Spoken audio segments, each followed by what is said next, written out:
एक बार की बात है, रमेश नाम का एक आदमी था। वो बड़ा गुस्से वाला था। उसे छोटी-छोटी चीज़ों पर गुस्सा आ जाता था और किसी से भी लड़ने लग जाता था। उसकी इस आदत से उसकी बीवी बहुत परेशान थी। वो कहती थी, अपनी आदत बदलो वरना किसी दिन किसी मुश्किल में फँस जाओगे। लेकिन उसका पति उसकी बात पर ध्यान नहीं देता था। एक दिन वो रास्ते पर आराम-आराम से कहीं जा रहा था, क्योंकि बारिश होकर अभी हटी थी और सड़क पर काफ़ी कीचड़ हो गई थी। उसके पीछे एक आदमी चल रहा था। उसका कीचड़ में पैर फिसल गया और वो रमेश से जाकर टकरा गया। रमेश को बहुत गुस्सा आया। उसने सीधे उस आदमी को थप्पड़ मार दिया और कहने लगा, तुमने मेरे सारे कपड़े कीचड़ से गंदे कर दिए।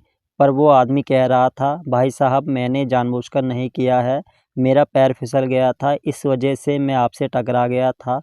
लेकिन रमेश उस आदमी की नहीं सुन रहा था और कह रहा था, तुमने ये जानबूझकर किया है, और फिर से उसे मारने लगा। तभी वहाँ पुलिस आ गई और पुलिस ने रमेश को पकड़ लिया और अपने साथ ले गई और रमेश को खूब मारने लगी और उसे पूरी रात हवालात में रखा। तब रमेश को अपनी गलती का एहसास हुआ। अगर आज मैं गुस्से में उस आदमी को नहीं मारता तो आज मैं यहाँ नहीं होता।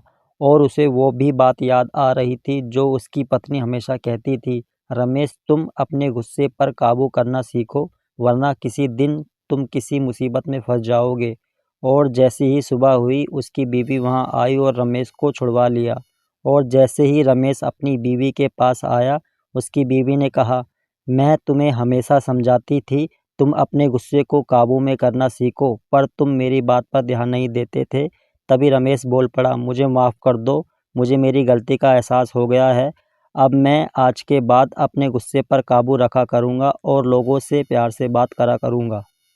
दोस्तों, इस कहानी से हम ये सीखते हैं कि हमें अपने गुस्से को काबू में रखना चाहिए, वरना हम बहुत सी मुश्किलों में फंस सकते हैं और इस गुस्से की वजह से रिश्तों में भी खटास पड़ जाती है। इसलिए गुस्से को काबू में रखना चाहिए।